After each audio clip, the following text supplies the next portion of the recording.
Basura! Iyan ang tingin nila sa akin habang suot ko ang gown na pinangarap ko. Habang ako ay nagluluto para sa kanila, ang fiancé ko at ang kapatid ko, nagtataksil sa sarili kong kama. Isang hamak na ampon lang siya. Tawa ni Mark, ngunit nagkamali sila. Hindi nila alam, hawak ko na ang susi ng kanilang pagbagsak. Sino ngayon ang mawawalan ng lahat? Magsisimula na ang aking pagbangon. Hindi ko siya mahal, Sofia. Isang kasangkapan lang ang babaeng yan para makuha natin ang yaman ng mga Oxine. Pagkatapos ng kasal, kapag nasa kamay na natin ang lahat, itatapon ko rin siya na parang basurang walang silbi. Ang mga salitang iyon ay tila mga lason na dahan-dahang gumagapang sa pandinig ni Kia Oxine habang nakatayo siya sa labas ng silid-aklatan. Sa kanyang mga kamay ay hawak niya ang isang espesyal na luto ng kare-kare, ang paboritong ulam ni Mark na ilang oras niyang pinagpuyatang ihanda para sa kanilang anibersaryo ng pagiging magkasintahan. Ngunit sa isang saglit, ang init ng pagkaing dala niya ay napalitan ng nanunuot na lamig na tila yelo sa kanyang buong pagkatao. Ang kanyang puso, na kanina lamang ay puno ng pag-asa at kagalakan para sa kanilang nalalapit na pag-iisang dibdib, ay tila pinipiga ng isang hindi nakikitang kamay hanggang sa hindi na siya makahinga. Sa loob ng silid, narinig niya ang maharot na tawa ni Sofia, ang kanyang ate-atehan sa pamilyang Mendoza. Isang masuyong haplos ng boses, ang sumunod, na tila isang patalim na bumaon sa dibdib ni Kia. I know, Mark, I know. Pero kailangan mong galingan ang pag-arte. Konting tiis na lang at magiging atin na ang lahat ng pag-aari ng mga Oxine na matagal nang itinatago ni Mama sa babaeng yan. Nanigas ang mga binti ni Kia. Ang platong porselana na hawak niya ay unti-unting dumudulas sa kanyang nanginginig na mga daliri hanggang sa tuluyan itong bumitiw. Ang pagbagsak nito sa sahig ay naglikha ng libu-libong piraso ng basag na pangarap na nagkakalat sa paanan ni Kia gaya ng pagkawasak ng kanyang tiwala.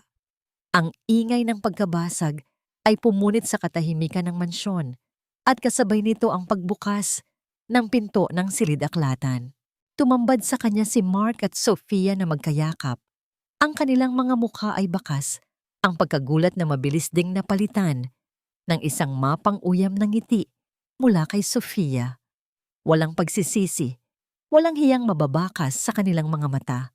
Sa halip na humingi ng tawad, lumapit si Sofia at tinignan ang kalat sa sahig bago ibinaling ang paningin sa namumutlang mukha ni Kia. Look at what you've done, Kia. Napaka-clumsy mo talaga. Akala mo ba ay makukuha mo ang simpatiya namin sa pag-iinarte mong yan? Ang boses ni Sofia ay puno ng pagkadiri. Hindi makapagsalita si Kia. Ang kanyang lalamunan ay tila may nakabara na tinik at ang kanyang mga luha ay nagbabadyang pumatak, ngunit pinipigilan niya ito sa abot ng kanyang makakaya. Tumingin siya kay Mark, ang lalaking ipinangako niyang mamahalin habang buhay, ngunit ang nakita niya ay isang estranghero na may malamig na tingin. Kia, let's be realistic, sabi ni Mark habang inaayos ang kanyang kurbata sa harap ng kanyang fiancé.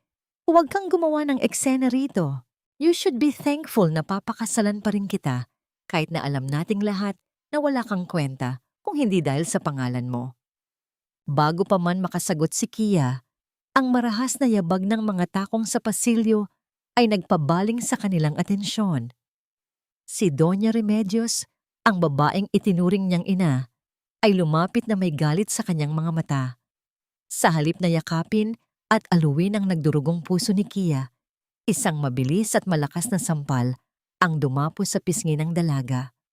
Ang sakit ng palad ng matanda ay hindi maihahambing sa hapdi ng katotohanang lumabas sa bibig nito. Ang kapal ng mukha mong mag-eskandalo sa loob ng pamamahay ko? Kia, isang hamak na ampun ka lang na pinulot ko sa putikan. Kung hindi dahil sa akin, baka nabulok ka na sa lansangan. Sigaw ni Doña Remedios habang dinuduro ang nanginginig na dalaga. Huwag mong susubukan na sirain ang plano namin para sa yaman ng mga Oxine. Kung gusto mong manatili rito, Matuto kang itikom ang bibig mo at sumunod sa gusto ko. Kung hindi, baka makita mo na lang ang sarili mo na kasama ng mga basura sa labas. Nakatayo si Kia sa gitna ng silid, mag-isa sa harap ng mga taong itinuring niyang mundo, ngunit ngayon ay siya mismong lalamon sa kanyang pagkatao. Ang kanyang pisngi ay namumula sa sampal, ngunit ang kanyang kaluluwa ay mas madilim pa sa gabi. Ang bawat salita ng pasasalamat na itinanim sa kanya mula pagkabata ay tila naging mga kadena na sumasakal sa kanya ngayon. Ang lahat ng sakripisyo niya, ang lahat ng pagtitiis niya sa loob ng maraming taon bilang masunuring anak ay nauwi lamang sa ganitong uri ng pagtataksil. Habang nakatingin sa 3 taong nasa harap niya, isang tanong ang paulit-ulit na umaalingaw-ngaw sa isipan ni Kia sa wikang Tagalog na tila isang sumpa. Ito ba ang kabayaran sa lahat ng pagmamahal na ibinigay ko? Hanggang kailan ako magiging bilanggo ng isang utang na loob na kailanman ay hindi ko naman ginusto? Sa gitna ng kanyang pagkasira, naramdaman niya ang isang kakaibang lamig na bumabalot sa kanyang puso. Hindi ito ang lamig ng kamatayan, kundi ang lamig ng isang matinding desisyon. Habang dahan-dahang tumatalikod si Kia upang iwanan sila, ang kanyang mga mata ay nananatiling nakapako sa kawalan. Hindi nila alam, sa bawat luhang hindi pumatak, ay may nabubuong isang pangakong sisira sa kanilang lahat. Ang malamig na sahig ng kanyang silid, ang tanging naging karamay ni Kia ng gabi ring iyon. Ang pagpihit ng susi mula sa labas ay tila naghudyat ng tuluyang pagkakakulong ng kanyang kaluluwa sa isang hawlang gawa sa kasinungalingan. Nakasandal siya sa gilid ng kanyang kama, yakap ang sariling mga tuhod habang ang kanyang buong katawan ay walang tigil sa panginginig. Walang luhang lumalabas sa kanyang mga mata, tanging isang malalim at mabigat na paghinga na parang may malaking batong nakadagan sa kanyang dibdib. Sa bawat paglanghap niya ng hangin, pakiramdam niya ay nilulunok niya muli ang pait ng pagtataksil na nasaksihan ng kanyang sariling mga mata. Ang marahan ngunit nakakapanindig balahibong pagbukas ng pinto ay pumutol sa mabigat na katahimikan ng silid. Ang anino ni Doña Remedios ay gumapang sa sahig, humahaba at tila lumalamon sa liwanag ng kwarto. Tumayo ang matanda sa kanyang harapan, nakapamewang, at ang muka ay ginuhitan ng isang mapanuyang awa na mas masakit pa kaysa sa tuwirang panlalait. Tumayo ka riyan, Kia. Huwag kang mag-inarte na parang ikaw ang biktima rito. Ang boses ni Doña Remedios ay matalim ngunit mahinahon, isang uri ng pananalita na sanay manipulahin ang damdamin ng nakikinig. Dapat nga ay magpasalamat ka pa. Alam ni Mark na isa ka lang ulila na walang sariling pangalan, walang yaman, at walang maipagmamalaki. Yet, he is still willing to marry you. Ganyan ka namin kamahal ng pamilyang ito. Tinatakpan namin ang mga kakulangan mo. Nanatiling nakayuko si Kia. Ang kanyang mga kuko ay nakabaon sa laman ng kanyang sariling mga palad. Gusto niyang sumigaw. Gusto niyang isumbat ang lahat ng pagpapagal niya.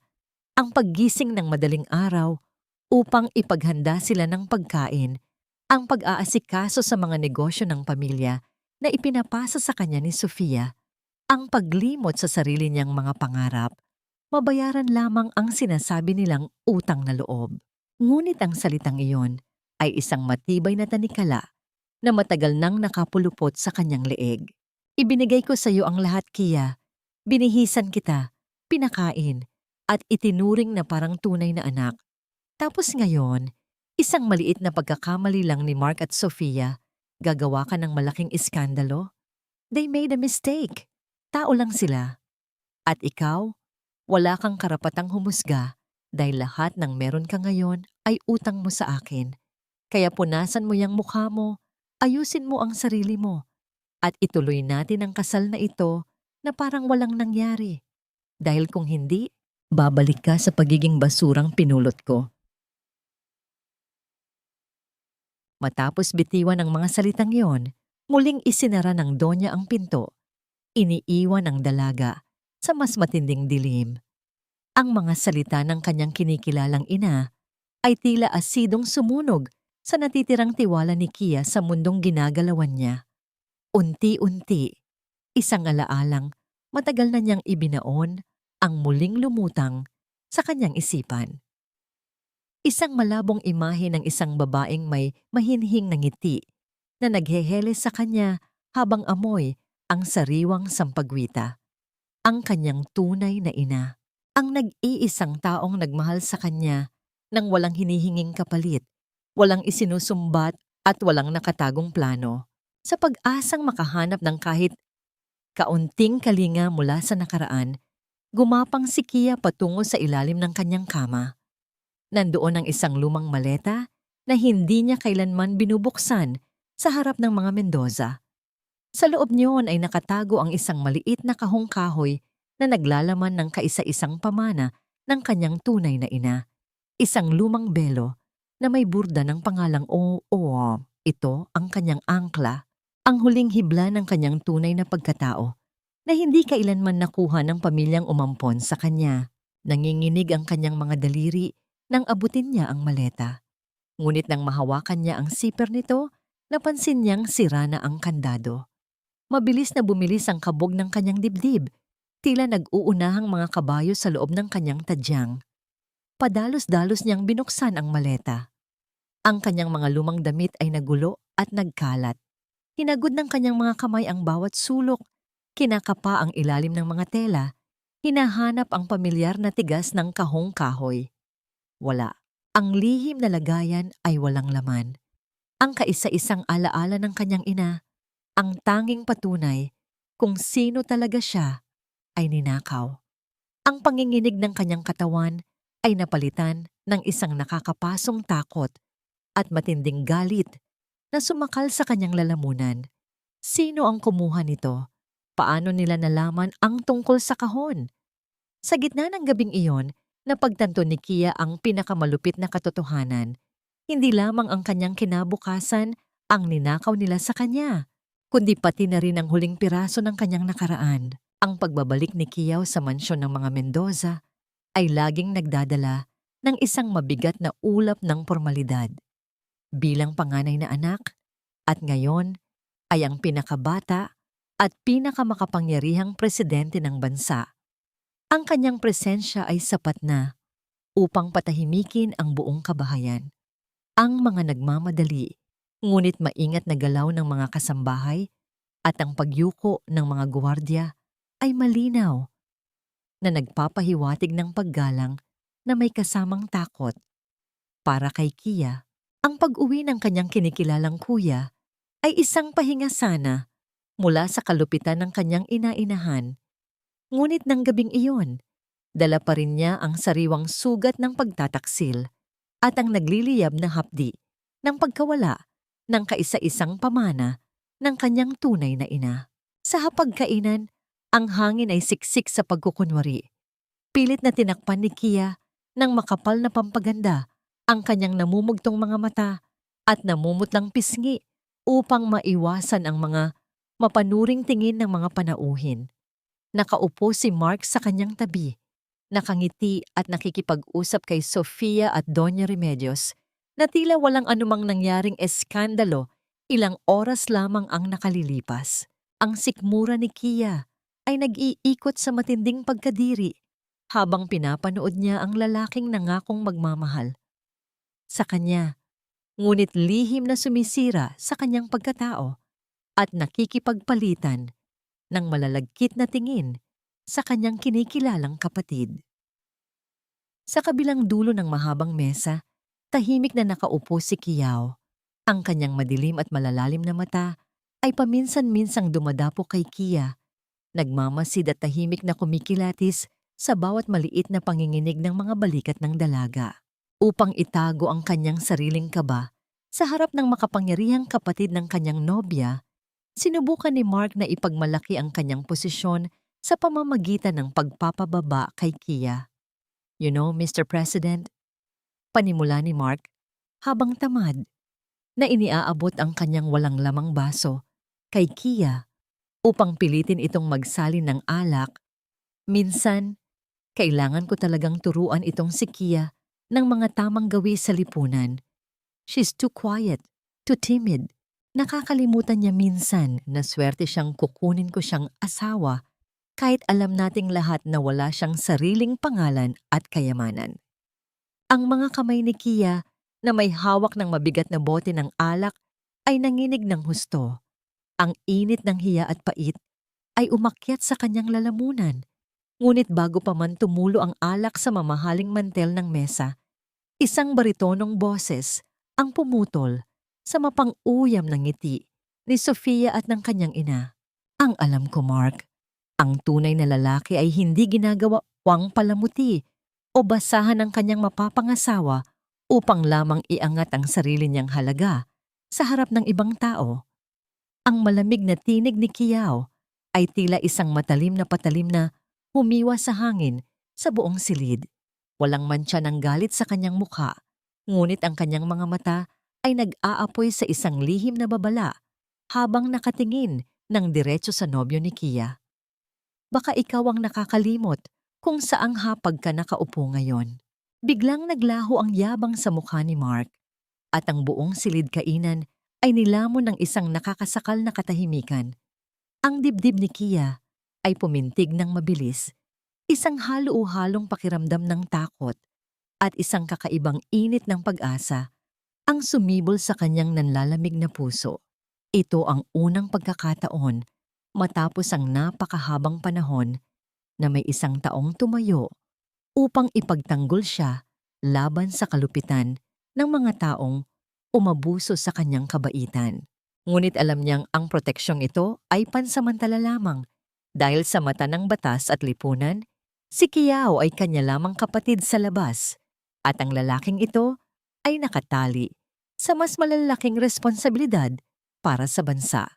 Matapos ang hapunan na puno ng tensyon, mabilis na umiwas si Kia patungo sa madilim na pasilyo ng hardin upang makahanap ng hangin at pansamantalang kalayaan. Hindi na niya kayang pigilan ang bigat sa kanyang dibdib. Ang mga luha ng matinding pagod, panliliit, at pagkaulila ay nagsimulang mamuo sa kanyang mga mata. Ngunit bago pa man siya tuluyang makapag-isa at makapaglabas ng sama ng loob sa mga bituin, isang malaking bulto ang humarang sa kanyang dinaraanan. Bago pa man siya makaiwas sa anino, isang mainit at matipunong kamay ang marahang pumulupot sa kanyang malamig na pulso. Ang init ng palad nito ay tila isang kuryenteng gumising sa kanyang manhid na katawan at nagpabilis sa tibok ng kanyang puso.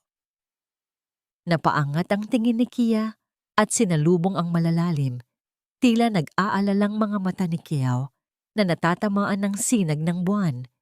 Ang maliit na espasyo sa pagitan nila ay nabalot ng isang hindi maipaliwanag na tensyon, isang pagnanasa na protektahan siya at pag-aalaga na matagal nang pilit ikinukulong ng binata. Bakit namumugto ang mga mata mo, Kia? At sino ang nagbigay sa iyo ng karapatang magtago sa dilim at umiyak mag-isa? Ang mariing tanong ni Kiao. Ang boses nito ay pinaghalong awtoridad ng isang pinuno at isang malambot. Napakiusap ng isang lalaking nasasaktan para sa babaeng lihim niyang minamahal. Marahang binawi ni Kia ang kanyang malamig na pulso mula sa mahigpit ngunit maingat na pagkakahawak ni Kiao. Ang bawat pagdampi ng balat ng binata ay nag-iwan ng isang nagbabagang kuryente na mabilis na gumapang sa kanyang mga ugat. Isang pakiramdam na matagal na niyang pilit na ibinabaon sa pinakasulok ng kanyang isipan. Umayos siya ng tayo at pilit na nag-iwas ng tingin, natatakot na baka sa isang pagtitig lamang sa malalalim na mata ng lalaki ay bumigay ang lahat ng pader na kanyang itinayo upang protektahan ang sarili. Pagod lang ako sa mga paghahanda para sa kasal, kuya. Ang tinig ni Kia ay nanginginig, isang kasinungalingan na pinilit niyang bigkasin upang panatilihin ang distansya sa pagitan nila. Ang paggamit niya ng salitang kuya ay isang sadyang paalala para sa kanilang dalawa. Isang hindi nakikitang rehas na naghihiwalay sa posisyon ni Kiao bilang leader ng bansa at sa kanyang hamak na katayuan bilang isang ampon. Nakita ni Kia ang pagdaan ng matinding lungkot at pagtutol sa mukha ni Kiao, ngunit wala itong nagawa, kundi ang ibagsak ang kanyang mga kamay sa kanyang gilid. Tumalikod ang dalaga at mabilis na naglakad palayo sa madilim na pasilyo. Dinala ang kanyang sarili patungo sa nag-iisang lugar sa mansyon kung saan siya nakakaramdam ng tunay na init ng isang tahanan, ang maliit na kwarto ng mga kasambahay sa likuran ng kusina. Ang pagtulak niya sa lumang pintuan ay naglabas ng isang matinis at paos na daing mula sa mga kinakalawang na bisagra. Sa loob, naabutan niya si Nanay Rosa, ang matandang yaya na nag-aruga sa kanya mula noong siya ay musmus pa. Nakaupo ang matanda sa gilid ng isang manipis na higaan. Ang mga kulubot at nanginginig na mga kamay ay mahigpit na nakahawak sa isang balot ng telang katsa. Nang mag-angat ng tingin si Nanay Rosa at makita ang wasak na hitsura ni Kia, agad itong tumayo at sinalubong ang dalaga ng isang mahigpit at mainit na yakap. Sa bisig ng matanda, tuluyang gumuho ang pagpipigil ni Kia. Hindi siya humagulgol, ngunit ang kanyang mga balikat ay walang tigil sa pagyanig habang ibinabaon niya ang kanyang mukha sa balikat ng nag-iisang inang nakagisnan niya. Anak, alam ko. Nakita ko kung paano kanila sinasaktan. Ang boses ni Nanay Rosa ay basag dahil sa awa. Ang kanyang mga magaspang na palad ay marahang humahagod sa mahabang buhok ni Kia. Patawarin mo ako, anak. Kaninang hapon, bago ka pa man dumating, inutusan ako ng donya na linisin ang silid mo at sunugin ang lumang maleta na nasa ilalim ng iyong kama. Alam niyang nandoon ang mga gamit na iniwan sa'yo. Mabilis na nag-angat ng tingin si Kia. Ang kanyang puso ay nagunahang pumintig sa matinding takot at panghihinayang. Ngunit bago pa man siya makapagsalita, inilagay ni Nanay Rosa sa kanyang mga palad ang balot ng telang katsa na kanina pa nito hawak. Hindi ko hinayaang lamunin ng apoy ang tanging alaala ng iyong nakaraan. Patuloy ng matanda habang dahan-dahang binubuksan ang balot. Nagawa kong isalba ito bago pa man nila makita. Sa loob ng katsa ay tumambad ang pamilyar na belo na may burdang pangalan ng pamilyang Oksine. Bagaman ang ilang gilid nito ay may bahagyang bakas na ng pagkasunog. Ngunit ang mas umagaw ng pansin ni Kia ay ang isang mabigat at kinakalawang na susi na nakabalot sa isang luma at naninilaw na piraso ng dyaryo.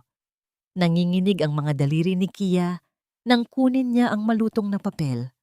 Ang amoy ng alikabok at lumang tinta ay nanuot sa kanyang pang-amoy. Maingat niya itong binuklat, natatakot na baka maging abo ito sa kanyang mga kamay. Sa ilalim ng malabong liwanag ng nag-iisang bumbilya sa kwarto, binasa niya ang malaking ulo ng balita na nakalimbag higit 2 dekada na ang nakalilipas. Ang bawat salita ay tila malalaking tipak ng bato na bumabagsak sa kanyang kamalayan. Trahedya ng pamilya Oksine, kaisa-isang tagapagmana ng bilyon-bilyong yaman, nawawala matapos ang isang kahina-hinalang aksidente. Sa ibaba ng teksto ay isang malabong larawan ng isang babaeng may napakapamilyar na ngiti. Ang babaeng madalas niyang mapanaginipan, ang babaeng may-ari ng bilong kanyang hawak, ang kanyang tunay na ina. Parang may malamig na tubig na ibinuhos sa buong pagkatao ni Kia. Unti-unting nagdugtong ang mga piraso ng palaisipan na matagal nang pilit na itinatago sa kanya. Ang mga malupit na salita ni Mark sa silid-aklatan, ang panunumbat ni Doña Remedios tungkol sa kanyang pagiging ulila, at ang matinding kagustuhan nilang madaliin ang kasal. Hindi siya pinulot sa putikan upang bigyan ng magandang buhay. Kinuha siya upang maging isang bulag na papet para sa isang kayamanang hindi niya alam na sa kanya pala nakapangalan. Tinitigan ni Kia ang malamig at mabigat na susi sa kanyang palad. Kung ang diaryong ito ay nagpapatunay kung sino siya, ano ang bubuksan ng susing ito? Sa pagdaan ng kanyang mga daliri sa magaspang na metal, naramdaman ni Kia ang tuluyang pagkamatay ng kanyang kahinaan. at ang pagsilang ng isang nag-aalab na katanungang hindi na niya hahayaang ibaon pa sa limot. Hindi na dalaw ng antok si Kia sa buong magdamag. Ang malamig at magaspang na bakal ng lumang susi ay halos bumaon na sa kanyang palad dahil sa higpit ng kanyang pagkakahawak. Tila ginagawa niya itong angkla upang hindi siya tuluyang tangayin ng matinding alon ng katotohanan. Nang magsimulang sumilip ang maputlang liwanag ng umaga mula sa siwang ng bintana, tahimik siyang lumabas ng maliit na silid upang gampanan ang kanyang araw-araw na tungkulin. Kailangan niyang magpanggap. Kailangan niyang ipagpatuloy ang pagiging bulag at masunuring anak habang isinasaayos niya ang naguguluhang isipan. Sa kanyang pagtawid sa mahaba at tahimik na pasilyo patungo sa kusina, isang matipunong bulto ang humarang sa kanyang daraanan. Ang pamilyar na amoy ng mamahaling pabango at kapeng barako ay agad na pumalibot sa kanya. Si Kiao, suot ang kanyang formal na itim na kasuotan bilang pinuno ng bansa, ay nakatayo roon. Tila kanina pa naghihintay.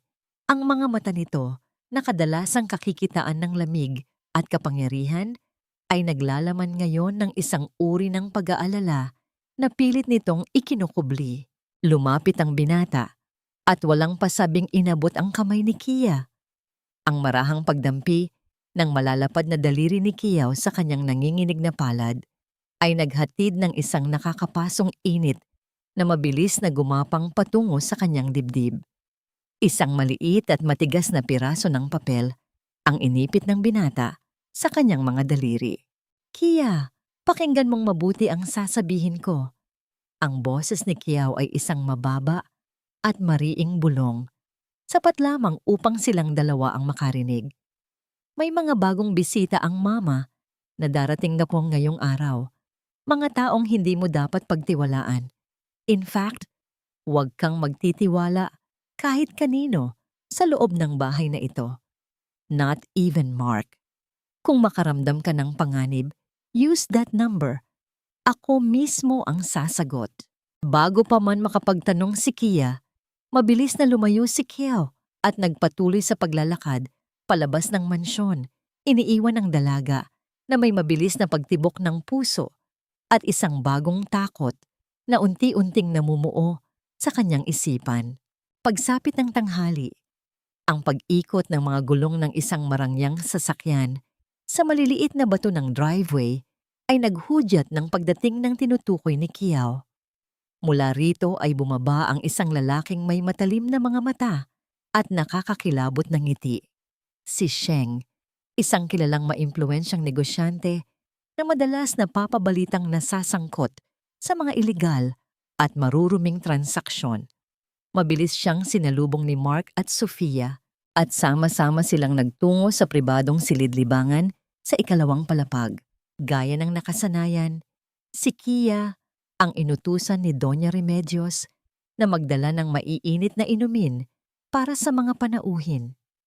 Habang pasa ng isang mabigat na pilak na tray na naglalaman ng mga tasang porselana at mainit na tsa, maingat niyang tinahak ang hagdan.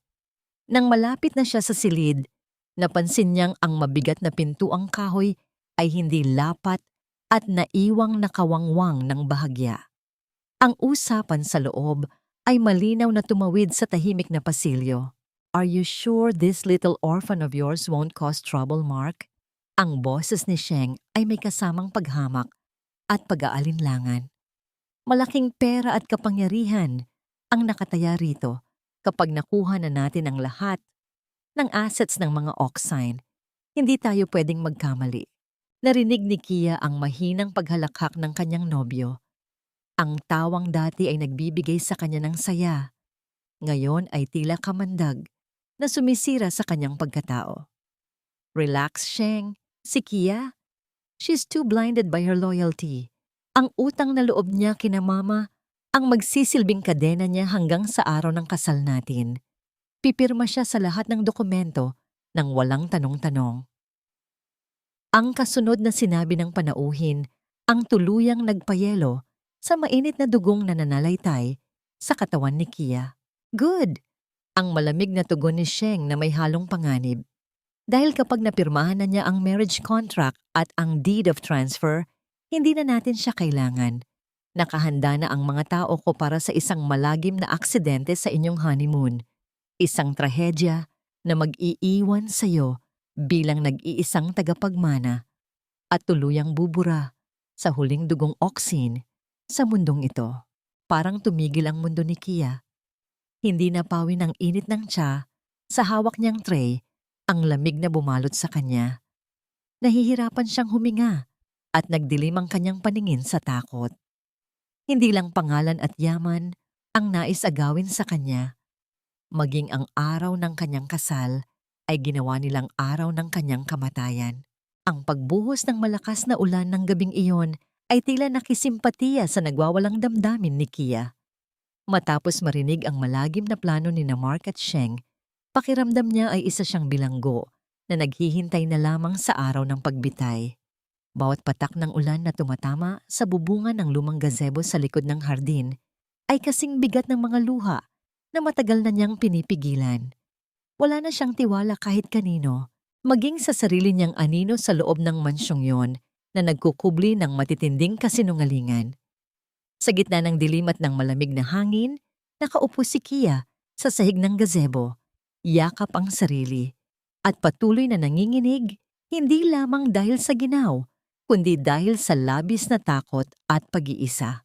Hindi niya namalayang may isang madilim na anyo na unti-unting lumalapit mula sa basang damuhan.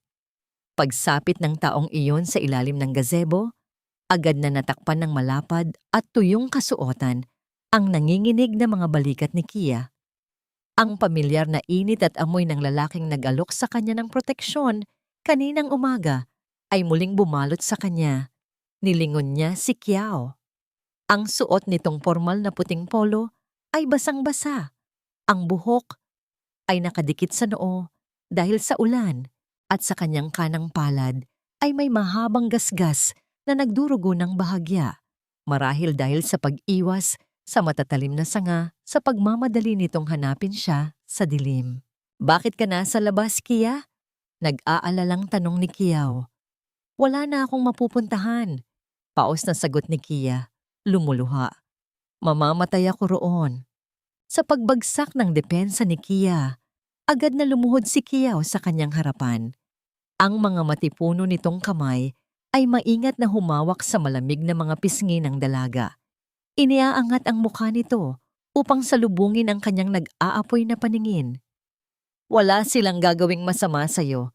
Hindi ko hahayaan, Kia. Buhay ko ang itataya ko bago nila masaling kahit isang buhok mo. Ang mariing pangakong yon ay tila isang matibay na haligi sa gumuguhong mundo ni Kia. Ngunit ang pagdampi ng mga palad ng lalaki sa kanyang balat ay nagparamdam din sa kanya ng isang matalim na katotohanan na masakit man ay kailangang sabihin. Hindi mo naiintindihan. Impit na tangis ni Kia habang dahan-dahang inaalis ang mga kamay ni Kiao mula sa kanyang mukha. Presidente ka na ng bansang ito. Ang anumang pagkakamali, ang anumang eskandalo, ay sisira sa lahat ng pinaghirapan mo. Hindi ka maaaring madawit sa gulo ng isang hamak na ampon na gaya ko. Kapatid mo ako sa mata ng batas at ng lipunan. Ang pagbanggit niya sa salitang kapatid ay tila isang patalim na direktang itinarak sa dibdib ng binata. Napapikit ng mariin si Kiao at bumuntong hininga ng napakalalim. Nang muli nitong idilat ang kanyang mga mata, nawala ang pader ng pagpipigil at kapangyarihan. Tanging ang kahinaan ng isang lalaking labis na nagmamahal ang makikita. Kinuha ni Kiao ang dalawang kamay ni Kia at mahigpit itong inilapit sa kanyang sariling dibdib, kung saan malinaw na mararamdaman ng dalaga ang mabilis at malakas na pintig ng kanyang puso. Tingnan mo ako ng mabuti, Kia. Ang boses ni Kiao ay isang malalim at nanginginig na bulong na nanunuot sa kaibuturan ng kaluluwa ng dalaga. Kailanman ay hindi ko itinuring na kapatid ang babaeng nag-iisang dahilan kung bakit nais kong maging malakas at makapangyarihan. Hindi kita kapatid, Kia, at iyon ang pinakamalaking parusa ko. Ang makita kang ipinamimigay sa iba habang hindi ko maipagsigawan sa mundo na ikaw ang buhay ko. Ang bigat ng pag-amin na yon ay pumuno sa maliit na gazebo na tila pansamantalang pinatahimik ang malakas na buhos ng ulan sa labas. Para kay Kia, ang mga salitang yon ay isang matamis na lason at isang nakapapasong kaligtasan. Ang init ng katawan ni Kiao na malapit sa kanya, ang amoy ng ulan at ng pananabik ay nag-iwan kay Kia ng isang pagnanasa na isuko ang laban at magtago na lamang sa mga bisig nito.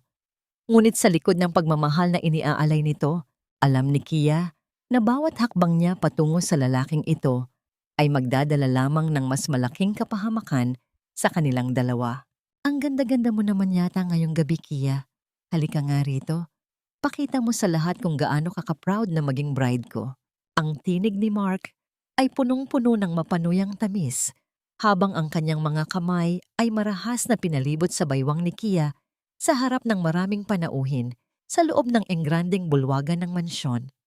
Nakatayo si Kia na tila isang estatwang gawa sa yelo.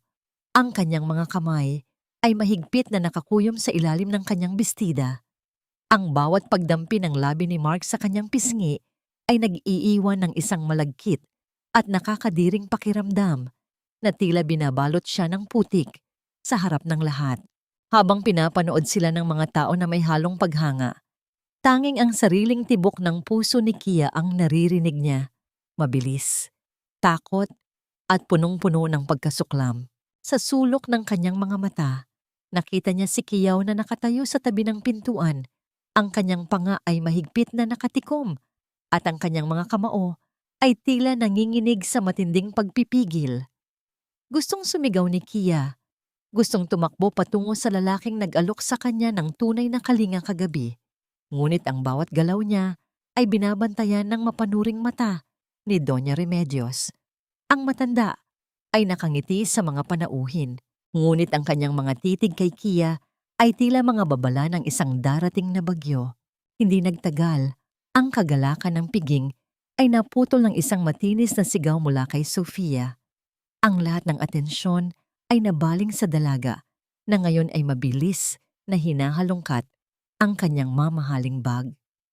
Ang kwintas ko, ang heirloom necklace na bigay ni Mama, nawawala. Ang boses ni Sofia ay puno ng pekeng takot at galit, habang ang kanyang mga mata ay unti-unting dumapo kay Kia. Ang katahimikan sa bulwagan ay naging nakakasakal. Sigurado akong kanina lang ay suot ko pa yon. At ang huling taong lumapit sa akin sa loob ng kwarto ay walang iba kundi si Kia. Patuloy ni Sofia.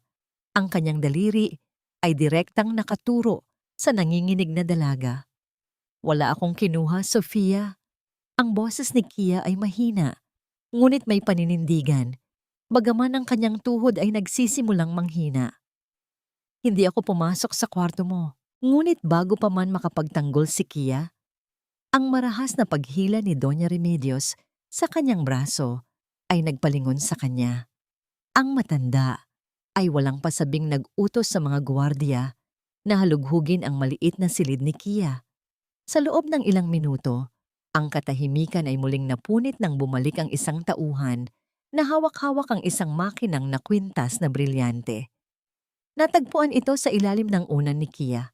Ang pagbuhos ng mga mapanghusgang bulong mula sa mga panauhin ay tila mga sampal sa mukha ni Kia.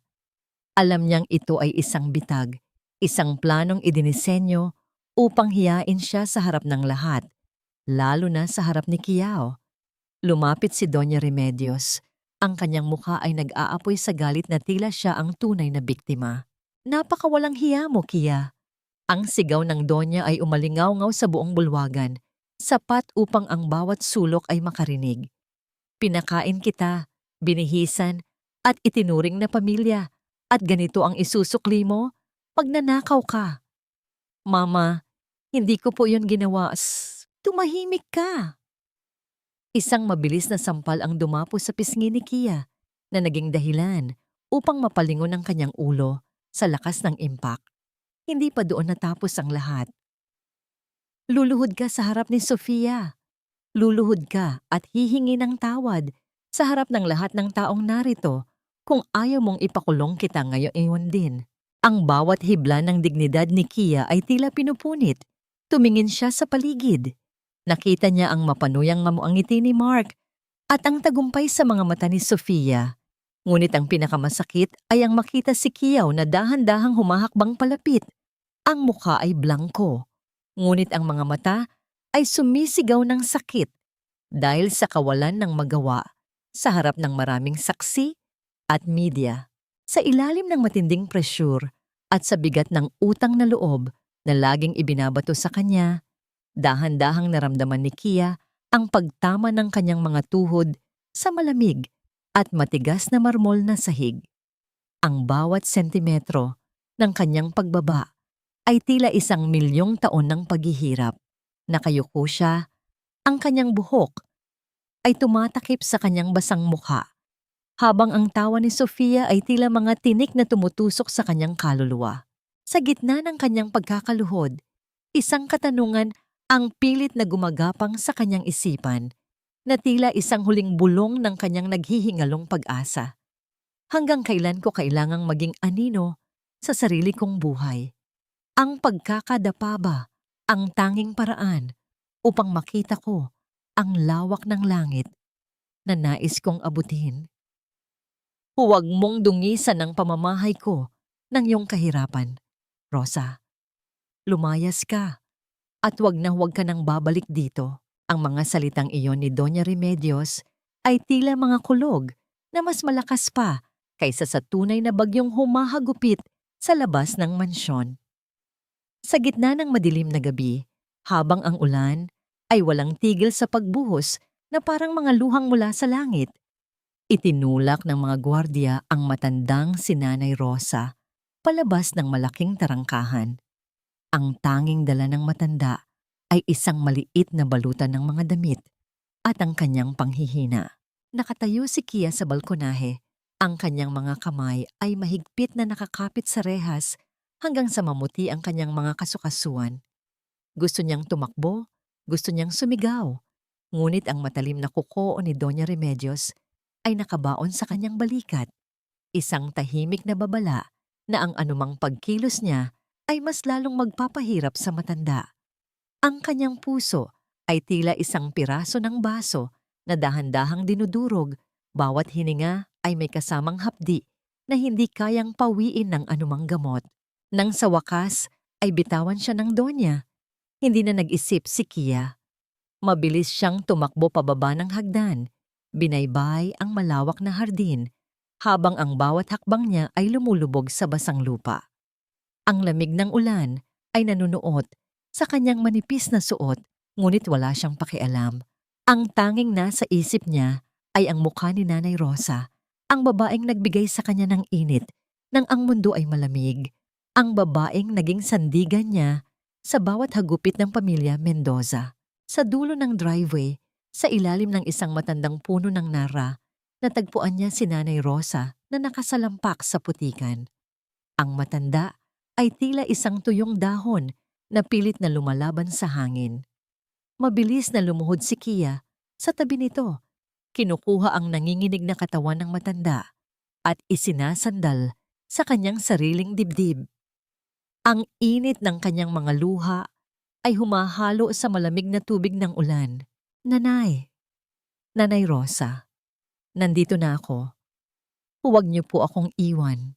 Ang boses ni Kia ay halos hindi na lumabas sa kanyang lalamunan dahil sa tindi ng paghikbi. Marahang nag-angat ng tingin si Nanay Rosa, ang kanyang mga mata ay malabo na at puno ng pagod, ngunit may bakas pa rin ng walang hanggang pagmamahal. Ang kanyang nanginginig na kamay ay pilit na inabot ang mukha ni Kia. Hinahaplos ang pisngi nito sa huling pagkakataon. Anak, Kia. Ang bulong ni Nanay Rosa ay tila isang hanging naglalaho. Huwag kang susuko. Ikaw ang tunay na oxine. Hawakan mo ito.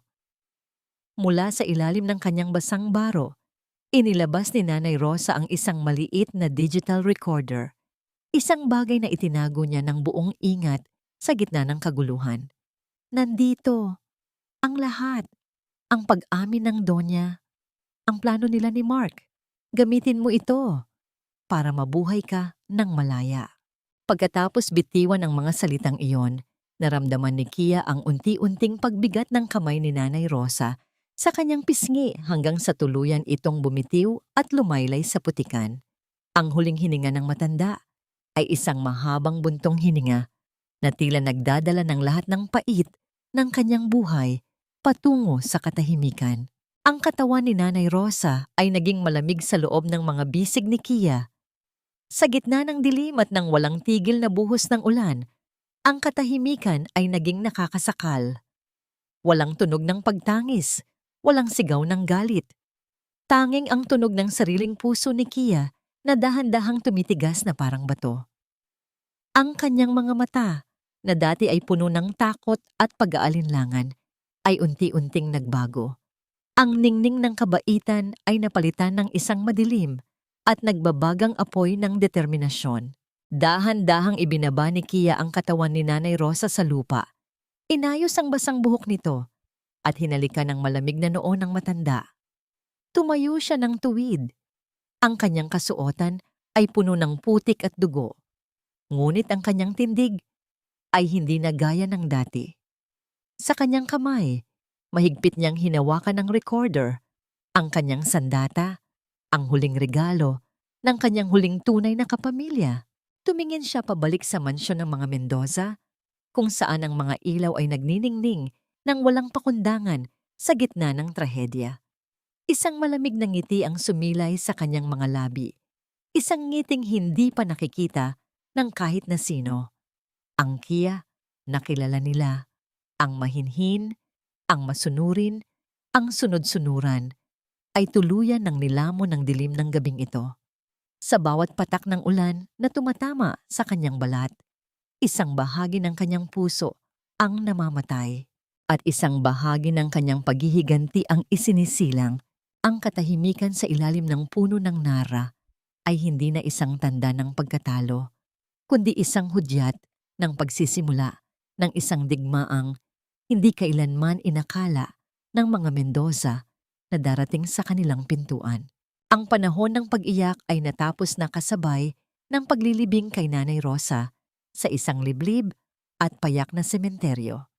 Habang pinapanood ni Kia ang unti-unting pagtatabon ng lupa sa kabaong ng nag-iisang taong tunay na nagmahal sa kanya, walang luhang pumatak mula sa kanyang mga mata. Ang mga luhang iyon ay nagmistulang lason na nanigas sa kanyang puso, na nagpatibay sa isang desisyong hindi na mababali pa.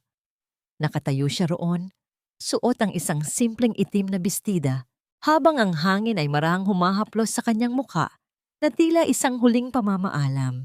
Pagbalik sa mansyon ng mga Mendoza, binalot ni Kia ang kanyang sarili ng isang makapal na balat kayo. Muli siyang naging ang masunuring Kia, ang babaeng tahimik na tumatanggap ng bawat panlalait at utos. Habang ipinaghahanda niya ng kape si Doña Remedios sa terasa, matiyagan niyang pinakinggan ang bawat mapang-uyam na salita ng matanda tungkol sa pagkamatay ng matandang katulong. Mabuti na rin at nawala na ang pabigat na iyon, Kia. At least ngayon, wala nang laso na bubulong sa iyo ng kung ano-anong kahibangan. Ani Doña Remedios habang humihigop ng kape. Ihanda mo na ang sarili mo. Bukas na bukas ay darating ang mga abogado ni Mark para sa pirmahan ng mga dokumento bago ang kasal. Opo, Mama, ang tanging sagot ni Kia, habang ang kanyang mga mata ay nanatiling nakayuko. Itinatago ang nagbabagang apoy ng paghihiganti sa likod ng kanyang mga pilik mata. Nang sumapit ang gabi, sa loob ng kanyang madilim na silid, kinuha ni Kia ang maliit na piraso ng papel na ibinigay sa kanya ni Kiao noon. Gamit ang isang lumang telepono na hindi ginagamit ng pamilya, nanginginig ang kanyang mga daliri habang idinidial ang numero. Ang bawat tunog ng pagring ay tila isang pintig ng pag-asa sa gitna ng kadiliman. Hello, ako si Kia, ang anak ni Elena Oxin. Ang kanyang boses ay isang mariing bulong. puno ng awtoridad na hindi niya akalaing taglay niya.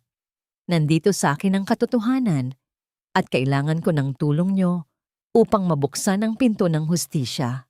Sa kabilang linya, isang matanda at seryosong boses ang sumagot na nangakong tutulungan siya sa ilalim ng isang lihim na kasunduan. Sa loob ng ilang oras, ang silid ni Kia ay napuno ng mga papeles at dokumentong ipinadala sa kanya sa pamamagitan ng isang lihim na mensahero. Ang susing ibinigay ni Nanay Rosa ay ang susi sa isang lumang vault sa isang bangko na naglalaman ng tunay na testamento ng kanyang mga magulang. Ngunit sa gitna ng kanyang pagbabasa ng mga dokumento, sa ilalim ng malabong liwanag ng isang maliit na flashlight, biglang bumukas ang kanyang pinto nang walang anumang babala. Ang liwanag mula sa pasilyo ay tumama sa kanyang mukha at doon ay tumambad ang matipunong bulto ni Kiao. Ang kanyang mga mata ay madilim, bakas ang pagod mula sa trabaho, ngunit mas nangingibabaw ang isang matinding pag-uusisa at pag-aalala. Pilit na itinago ni Kia ang mga papeles sa ilalim ng kanyang unan, ngunit huli na ang lahat. Nakita ni Kiao ang bawat galaw niya. Nanatiling tahimik ang binata habang dahan-dahang lumalapit sa kanya. Ang bawat hakbang nito ay nagpapakaba sa puso ni Kia. Isang halo-halong takot na baka mabuko ang kanyang plano at isang kakaibang pananabik sa presensya ng lalaking ito. Huminto si Kiao sa harap niya. Ang kanyang mga kamay ay nasa loob ng kanyang mga bulsa, ngunit ang kanyang titig ay nakapako sa mga mata ni Kia na tila binabasa ang bawat lihim na nakatago roon. Ang katahimikan sa pagitan nila ay naging siksik at nakakasakal, punong-puno ng mga salitang hindi kayang bigkasin. Akala ko ba ay natutulog ka na, Kia? Ang boses ni Kiao ay isang malalim at mapanganib na bulong. Sino ang kausap mo sa telepono kanina? At ano ang mga dokumentong yan na pilit mong itinago sa akin? Hindi makasagot si Kia. Ang kanyang lalamunan ay tila natuyo at ang kanyang dibdib ay mabilis na tumataas baba dahil sa kaba. Sa ilalim ng matalim na tingin ni Kiao, pakiramdam niya ay isa siyang kristal na dahan-dahang nagkakabitak-bitak. Hindi ako ang kaaway mo, Kia. Alam mo yan. Patuloy ni Kiao. Ang kanyang boses ay lumambot ng bahagya habang dahan-dahang iniaabot ang kanyang kamay upang haplusin ang nanginginig na balikat ng dalaga. Ngunit kung magpapatuloy ka sa paglilihim sa akin, hindi kita mapoprotektahan sa bagyong paparating. Sabihin mo sa akin, ano ang itinatago mo sa akin, Kia? Bakit pakiramdam ko ay hindi na ikaw ang babaeng kilala ko? Hindi ka marunong magtago ng lihim, Kia. Lalo na sa taong buong buhay ay ikaw lang ang pinagmamasdan. Ang boses ni Kiao ay tila isang malambot na pilus na humahaplos sa pandinig ni Kia. Ngunit ang bawat salita nito ay may bigat na sapat upang yanigin ang kanyang binuong depensa. Nanatiling nakatayo ang binata sa loob ng madilim na silid. Ang kanyang anino ay humahaba patungo sa paanan ng dalaga. Dahan-dahang inabot ni Kiao ang unan ni Kia at hinugot ang mga papel na pilit nitong itinatago. Sa ilalim ng malamig na sinag ng buwan na tumatagos sa bintana, mabilis na sinuri ng binata ang mga dokumento. Ang bawat paghinga ni Kia ay tila isang matalim na aspili sa kanyang lalamunan. Inaasahan niyang magagalit ang binata o baka isumbong siya sa kanyang ina upang mapanatili ang kaayusan sa pamilya. Ngunit sa halip na puot, ang nakita niya sa mga mata ni Kiao nang muli itong tumingin sa kanya ay isang matinding sakit. Isang uri ng pighati na tila siya mismo ang nasasaktan sa bawat pahirap na dinaranas ng dalaga. So, ito pala ang dahilan kung bakit tila naging bato ang puso mo pagkatapos mailibing si Nanay Rosa. Ang bulong ni Kiao. Ang boses nito ay puno ng pait. Alam mo na ang lahat. Alam mo na ang yaman ng mga Oxine, ang tanging dahilan kung bakit kanila kinukulong sa kasal na ito. Huwag kang makialam dito, Kiao. Ang nanginginig na sagot ni Kia, pilit na kinukuha ang mga papeles mula sa kamay ng binata. Presidente ka. Marami kang kailangang protektahan na mas mahalaga kaysa sa akin. Kapag nalaman nilang tinutulungan mo ako, madadamay ang reputasyon mo, madadamay ang karera mo. Isang mapait na ngiti ang sumilay sa mga labi ni Kiao habang dahan-dahang lumalapit sa dalaga hanggang sa maramdaman ni Kia ang init ng hininga nito sa kanyang noo. Anong silbi ng kapangyarihan ko kung ang kaisa-isang babaeng nais kong iligtas ay mas pinipiling masunog sa impyernong ito kaysa hawakan ng kamay ko?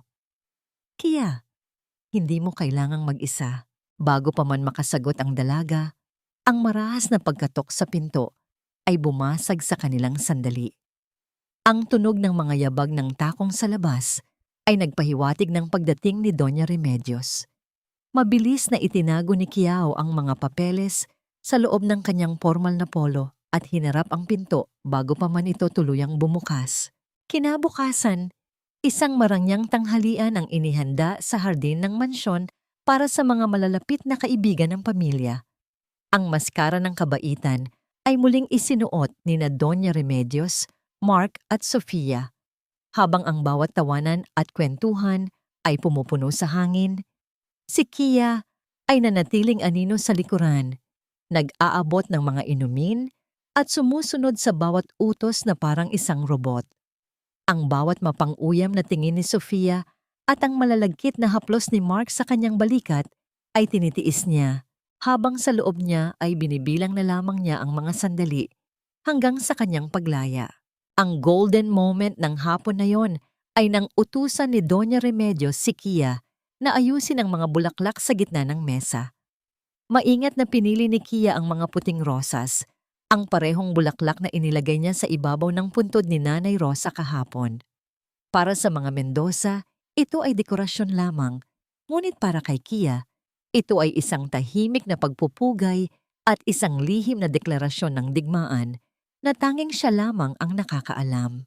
Habang masaya ang lahat, isang kasambahay ang lumapit kay Doña Remedios at iniabot ang isang wireless na telepono. Doña, may mahalagang tawag po para sa inyo. Ayaw sabihin ang pangalan, pero sabi niya ay tungkol ito sa Oxine Estate. Ang makulay na mukha ni Doña Remedios ay biglang naglaho ang kulay. Ang kanyang mga mata ay nanlaki sa matinding gulat at ang kanyang kamay na humahawak sa mamahaling baso ng alak ay nanginig ng husto hanggang sa tuluyang dumulas ang baso sa kanyang mga daliri. Ang pagkabasag ng kristal sa sahig ay tila isang hudyat ng paparating na sakuna. Walang imik na tumayo ang matanda at mabilis na nagtungo sa loob ng bahay, iniiwan ang mga panauhin na nagtataka. Mula sa malayo, nagtama ang paningin ni Kia at Kiao. Ang misteryong dala ng tawag na yon ay tila isang bagong hibla sa madilim na sapot ng kanilang buhay. Sino ang tumawag? At bakit ang pangalang Oxine na dati ay kanilang sandata, ngayon ay tila naging isang multong kinatatakutan ng Donya? Hindi ka mananatili sa bahay na ito ngayong gabi, Kia. Sumama ka sa akin. Ang boses ni Kiao ay tila isang bakal na nagpatahimik sa umuugong na galit ni Doña Remedios sa loob ng salas. Nakatayo ang binata sa gitna ng silid. Suot ang kanyang formal na barong Tagalog na may sagisag ng kanyang tungkulin, habang ang kanyang mga mata ay matalas na nakapako sa kanyang ina. Si Kia ay bahagyang nakatago sa likuran ni Kiao. Ang kanyang mga kamay ay nanginginig pa rin dahil sa takot na muling makulong matapos ang misteryosong tawag na natanggap ng Donya kanina. Anong ibig mong sabihin, Kiao? May parusa pa ang babaeng yan dahil sa pagnanakaw niya. Ang singhal ni Doña Remedios, ang kanyang mukha ay pulang-pula sa halu-halong takot at pagkabigo. Hindi siya pwedeng lumabas. Bilang presidente, may kapangyarihan akong isama ang sinumang nais ko sa isang opisyal na pagtitipon. At bilang kuya ni Kia, sinasabi ko sa inyo na hindi siya ligtas sa pamamahay na ito sa ilalim ng inyong galit. Ang bawat salita ni Kiao ay may bigat ng awtoridad na hindi matatanggihan. Maganda ka, Kia. Sa loob ng 10 minuto, aalis tayo. Sa loob ng sasakyang aircon na may plakang nagpapakita ng kanyang mataas na katayuan, binalot sila ng isang mabigat na katahimikan. Ang tanging naririnig ay ang mahinang ugong ng makina habang binabaybay nila ang daan patungo sa palasyo. Hindi makapagsalita si Kia. Ang kanyang puso ay tila isang ibon na pilit kumakawala sa kanyang dibdib. Sa gitna ng dilim sa loob ng sasakyan, naramdaman niya ang dahan-dahang pag-abot ng kamay ni Kiao sa kanyang nanginginig na mga daliri. Hindi ito ang hawak ng isang kapatid. Ito ay ang mahigpit at mainit na haplos ng isang lalaking nagnanais na maging sandigan ng kanyang mundo. Nang makarating sila sa engrandeng bulwagan ng palasyo, ang liwanag ng mga dambuhalang chandelier ay tila sumilaw sa mga mata ni Kia. Suot ang isang simpleng puting bestida na ipinahanda ni Kiao. Mukha siyang isang anghel na naliligaw sa gitna ng mga makapangyarihang tao. Ngunit sa bawat hakbang niya, nararamdaman niya ang proteksyon ni Kiao na palaging nasa kanyang tabi. Ang kamay nito ay marahang nakapatong sa kanyang likuran. Nang magsimulang tumugtog ang isang malambot at madamdaming musika, dinala ni Kiao si Kia sa gitna ng ballroom. Ang mga tao ay nagbulungan, nagtataka kung bakit ang presidente ay isinasayaw ang kanyang kapatid nang may ganoong katinding pagtingin.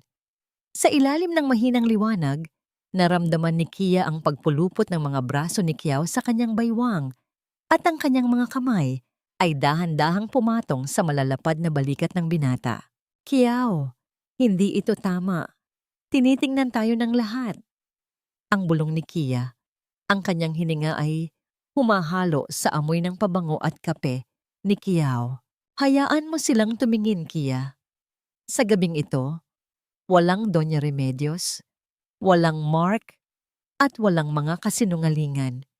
Tayo lang dalawa. Ang boses ni Kiao ay isang malalim at mapang-akit na bulong sa kanyang tainga. Ang bawat indayog ng kanilang katawan ay tila isang tula ng pag-ibig na matagal nang hindi na isusulat. Sa sandaling iyon, ang takot ni Kia ay dahan-dahang natunaw, napalitan ng isang matinding kilig na tila mga paru-parong nagliliparan sa kanyang sikmura. Ang init ng katawan ni Kiao at ang malambot na titig nito ay nagparamdam sa kanya na siya ay mahalaga, na siya ay ligtas. Ngunit ang bawat panaginip ay may katapusan. Pagbalik nila sa mansyon ng mga Mendoza, pagkalipas ng ilang oras, tumambad sa kanila si Doña Remedios at Mark na naghihintay sa pinto. Ang kanilang mga mukha ay puno ng puot at paghihiganti. Akala mo ba ay maililigtas ka ng kuya mo habang buhay, Kia? Ang uyam ni Mark habang humahakbang palapit. Huwag mong kakalimutan na sa akin ka pa rin nakapangako. Bago pa man makalapit si Mark, humarang si Kiao sa gitna nila. Ang kanyang tindig ay tila isang pader na hindi matitibag at ang kanyang tinig ay umalingaw-ngaw sa buong pasilyo nang may nakakatakot na lamig. Subukan niyo siyang hawakan muli. Subukan niyo siyang saktan o sulapan man lang ng may masamang balak. Ang banta ni Kiao, ang kanyang mga mata ay nanlilisik sa galit. Sinasabi ko sa inyo, ang sino mang magtangkang manakit kay Kia, ako mismo ang makakalaban nyo. At hindi nyo gugustuhing makita kung gaano kalupit ang kapangyarihang hawak ko kapag ang babaeng mahal ko na ang nakataya. Natigilan ang lahat. Ang pag-amin ni Kiao sa kanyang nararamdaman sa harap ng pamilya ay tila isang bombang sumabog. Iniiwan silang lahat sa gitna ng isang matinding gulo na wala nang balikan. Ang puting tela ng bilo ay tila mga pakpak ng isang anghel na dahan-dahang naluluray sa gitna ng malupit na mga kamay ni Sofia. Sa loob ng silid-bihisan na puno ng mga mamahaling gown at mga kagamitan para sa nalalapit na kasal, ang bawat hibla ng sutla na kaisa-isang alaala ng tunay na ina ni Kia ay nagmistulang mga hibla rin ng kanyang puso na pilit na pinupunit. Walang tunog ng pagsigaw, tanging ang mahina at masakit na pagkakalas ng mga tahi na tila isang daing ng naghihingalong nakaraan.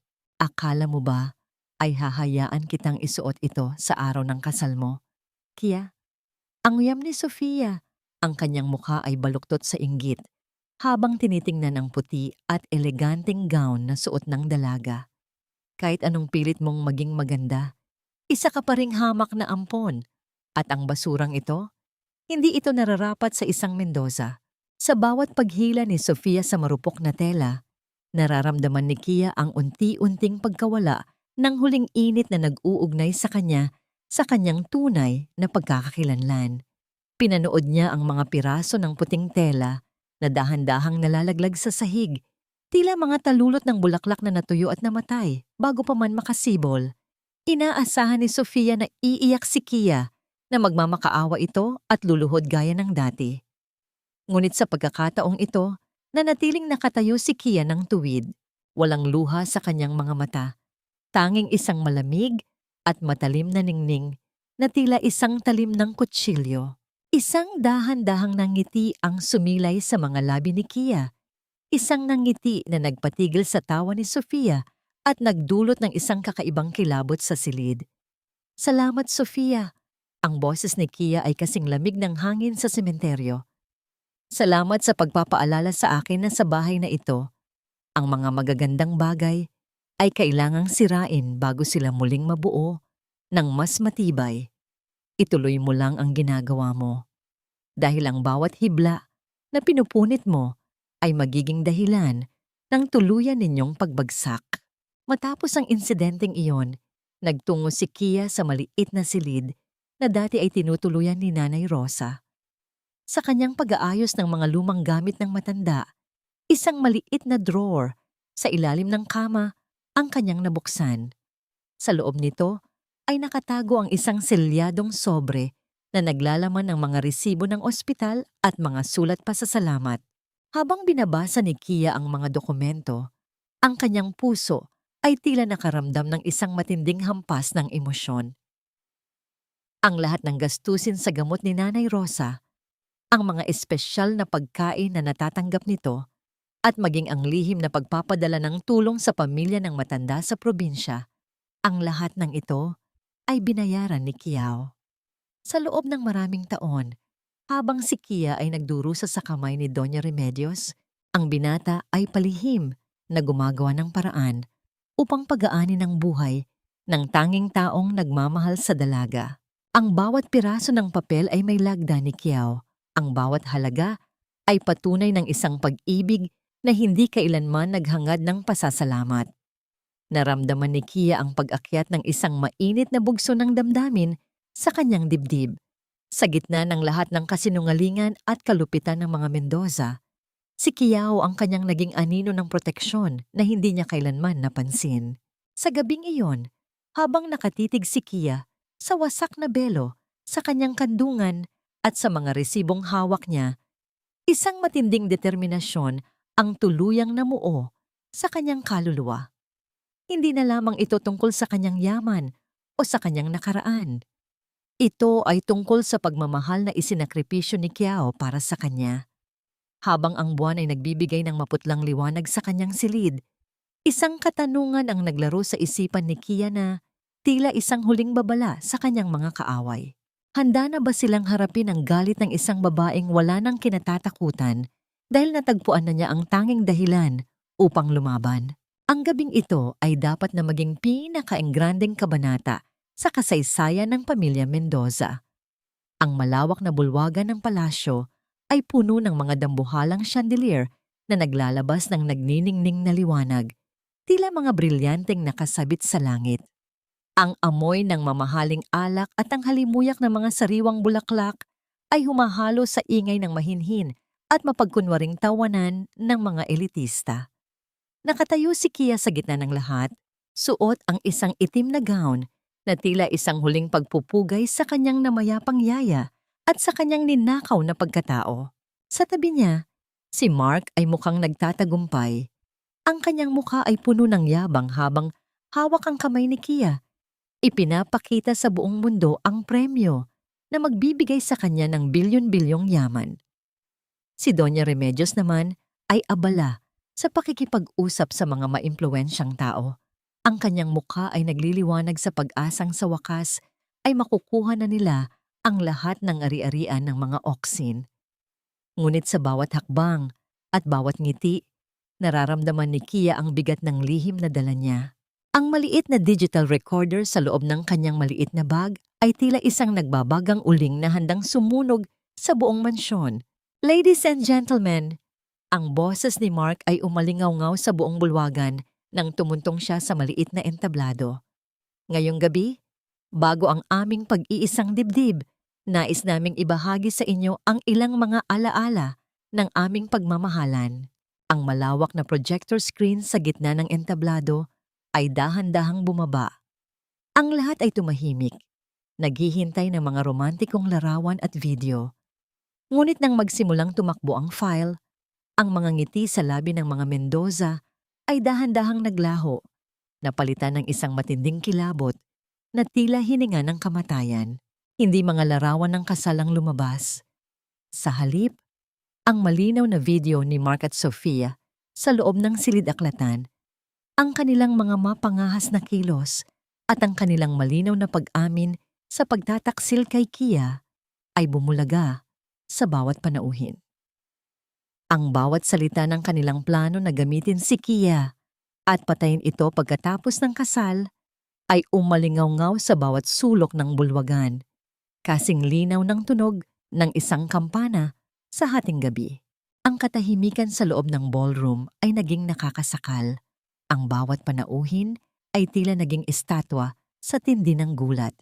Ang mukha ni Sofia ay naging kasing puti ng papel, habang si Mark ay nanginginig sa matinding takot at galit. Ang dahan-dahang pag-atras ni Kia mula sa entablado ay nagbigay daan sa isang bagong panauhin na pumasok sa bulwagan. Isang matandang lalaki na nakasuot ng formal na abito ang lumakad ng may awtoridad patungo sa gitna. Hawak ang isang makapal na folder. Ako si Attorney Francisco, ang legal na kinatawan ng tunay na Oxine Estate. Ang kanyang boses ay malamig at hindi matitinag. Nais naming ipaalam sa lahat na ang lahat ng ari-arian, bank accounts at lupain na kasalukuyang hawak ng pamilya Mendoza sa ilalim ng pangalan ni Kia Oxin ay opisyal ng binabawi. Mayroon kaming sapat na ebidensya ng pandaraya, manipulasyon at krimeng ginawa laban sa nag-iisang tagapagmana. Isang malakas na pagkabasag ng baso ang bumasag sa katahimikan. Si Doña Remedios ay dahan-dahang napahawak sa kanyang dibdib. Ang kanyang mga mata ay nanlalaki sa matinding hindi paniniwala, bago ang kanyang mga binti ay dahan-dahang bumigay. Ang kanyang pagbagsak sa sahig ay tila isang hudyat ng tuluyang pagguho ng Imperyong Mendoza. Ngunit sa gitna ng kaguluhan, isang madilim na anyo ang humakbang palapit. Si Sheng, ang kasosyo ni Mark, ay hindi nagpakita ng takot. Ang kanyang mukha ay madilim at puno ng panganib. Dahan-dahan niyang ipinasok ang kanyang kamay sa loob ng kanyang mamahaling coat at ang matalas na kintab ng isang metal ay bahagyang sumilip mula sa kanyang bulsa habang ang kanyang mga mata ay nakapako kay Kia. Akala mo ba ay hahayaan kitang umalis ng buhay pagkatapos mong sirain ang lahat, Kia? Ang mahina, ngunit nakakapanindig balahibong bulong ni Sheng na narinig lamang ng dalaga. Ang panganib ay tila isang malamig na kamay na humahawak sa lalamunan ni Kia habang ang bawat tao sa paligid ay abala sa naghihingalong donya. Ang bawat segundo ng pagtitig ni Sheng kay Kia ay tila isang habambuhay na pagitan ng kamatayan at kaligtasan. Ang kintab ng metal sa kanyang bulsa ay isang babalang hindi dapat baliwalain. Ngunit sa pagkakataong ito, hindi na ang takot ang nagpapatakbo sa dugo ni Kia. Nanatiling nakatayo ang dalaga. Ang kanyang likuran ay tuwid na parang isang kawayan sa gitna ng bagyo, habang ang kanyang mga mata ay hindi kumukurap sa paghamon sa kamatayan. Tapusin mo na, Sheng. Dahil sa bawat hakbang na gagawin mo, mas lalo mo lang pinatitibay ang rehas na magkukulong sa iyo habang buhay. Ang boses ni Kia ay walang halong panginginig. Isang malamig na katotohanan niya na tila isang huling hatol. Hindi na nagkaroon ng pagkakataon si Sheng na kumilos. Ang marahas na pagbukas ng malalaking pinto ng bulwagan ay naglabas ng isang tunog na tila pagguho ng isang pader. Pumasok ang mga operatiba ng pulisya, kasunod ang mga tauhan ng National Bureau of Investigation na pinangungunahan ni Kiao. Ang mukha ng presidente ay tila gawa sa granite, matigas, malamig, at walang bakas ng awa. Ang bawat hakbang ng kanyang mga sapatos sa marmol na sahig ay tila isang tambol ng paparating na hustisya. Mabilis na napalibutan ng mga awtoridad si Sheng bago pa man nito mailabas ang kanyang itinatagong sandata. Ang marahas na pagkapit ng mga posas sa kanyang mga pulso ay ang huling tunog ng kanyang kalayaan. Kasunod nito, ang paglapit ng mga pulis kina Mark at Sofia na kanina pa, pilit na nagtatago sa likod ng mga dambuhalang kurtina. Mark Mendoza, Sofia Mendoza at Sheng Tan, inaresto kayo sa mga kasong graft and corruption, illegal acquisition of properties, at conspiracy to commit murder. Ang pagbasa ng warrant ay tila mga latigo na tumatama sa mukha ng mga Mendoza sa harap ng lahat ng kanilang mga panauhin. Ang mga elite ng lipunan, ang mga taong dati ay yumuyukod sa kanila, ngayon ay nagbubulungan at naglalabas ng kanilang mga telepono upang kunan ng larawan. Ang kahihiyan ng pamilyang dati ay kinatatakutan. Ang hiya na pilit nilang iniwasan sa buong buhay nila ay ngayon ay sumabog sa kanilang mga muka sa pinakamalupit na paraan. Si Sofia ay nagsimulang mag-hysterical. Ang kanyang mamahaling gown ay napunit sa gitna ng pagpupumiglas, habang si Mark ay tuluyan ng nawalan ng lakas at napaluhod sa sahig. Ang kanyang mukha ay puno ng luha ng pagsisisi na huli na ang lahat. Ngunit ang pinakamasakit na tanawin ay si Doña Remedios, ang matanda, na dati ay reyna ng mansyong ito, ay nakahandusay pa rin sa sahig. Ang kanyang mga mata ay dilat na nakatingin sa kisame, habang nararamdaman ang tuluyang pagkawala ng lahat ng kanyang pinaghirapang yaman at dangal. Dahan-dahang lumapit si Kia sa kanyang inainahan. Walang galit sa kanyang mukha, tanging isang malalim na pagod at awa. Mama, ang utang na loob na lagi ninyong isinusumbat sa akin ay binayaran ko na ngayong gabi. Ang yaman ng mga Oxine ay babalik sa tunay na nagmamay-ari at ang inyong kasamaan ay magsisilbing inyong sariling bilangguan. Lumapit si Kiao sa tabi ni Kia. Ang kanyang malaking palad ay marahang pumatong sa balikat ng dalaga. Isang tahimik na suporta na nagsasabing tapos na ang lahat. Ang bawat tao sa bulwagan ay natahimik habang pinapanood ang nag-iisang tagapagmana ng mga Oxine na dahan-dahang naglalakad palabas ng palasyo, hindi na bilang isang anino, kundi bilang isang babaeng nahanap na ang kanyang tunay na liwanag. Sa labas ng palasyo, ang hangin ay sariwa at malaya. Ngunit sa gitna ng tagumpay, naramdaman ni Kia ang isang kakaibang kirot sa kanyang puso habang tinitingnan ang mga bituin. Ang lahat ng yaman ay nasa kanyang kamay na muli, ngunit ang mga sikat ng nakaraan at ang mga taong nawala ay hindi na kailanman maibabalik ng ginto. Tapos na, Kia. Malaya ka na. Ang bulong ni Kiao. Ang boses nito ay puno ng pangako. Malaya na nga ba ako, Kiao? O nagsisimula pa lang ang tunay na laban upang buuin muli ang wasak kong pagkatao? Ang tanong ni Kia na tila isang huling echo sa gitna ng gabi. Ang pagpasok sa mansyon ng mga Oxine ay tila isang paglalakbay patungo sa isang mundong matagal nang binalot ng alikabok at katahimikan. Habang dahan-dahang itinatulak ni Kia ang dambuhalang pintuang gawa sa nara, ang amoy ng lumang kahoy at ang bahagyang halimuyak ng tuyong sampagwita ay agad na sumalubong sa kanya. Hindi ito gaya ng mansyon ng mga Mendoza na puno ng malamig at mapagkunwaring karangyaan. Ang bawat sulok ng bahay na ito ay may dalang init ng isang nakaraang pilit na ibinaon, ngunit hindi kailanman namatay. Naglakad si Kia sa gitna ng malawak na salas. Ang mga kasangkapan ay nababalot ng mga puting tela, tila mga multong naghihintay sa kanyang pagbabalik. Hinaplos niya ang ibabaw ng isang dambuhalang piano. Ang kanyang mga daliri ay nag-iwan ng marka sa makapal na alikabok.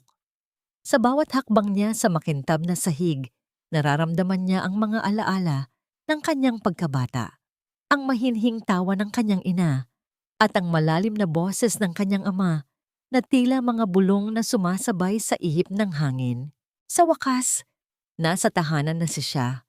Ngunit sa kabila ng tagumpay at ng bilyon-bilyong yaman na nasa kanyang pangalan na muli, isang malalim na lungkot ang nananatili sa kanyang puso. Ang kalayaan ay may dalang bigat na hindi niya inaasahan. Ang katahimikan ng mansyon ay isang paalala na siya na lamang ang natitirang bunga ng kanyang puno.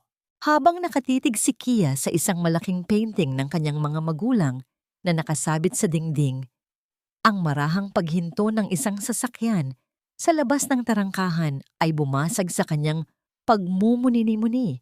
Hindi nagtagal.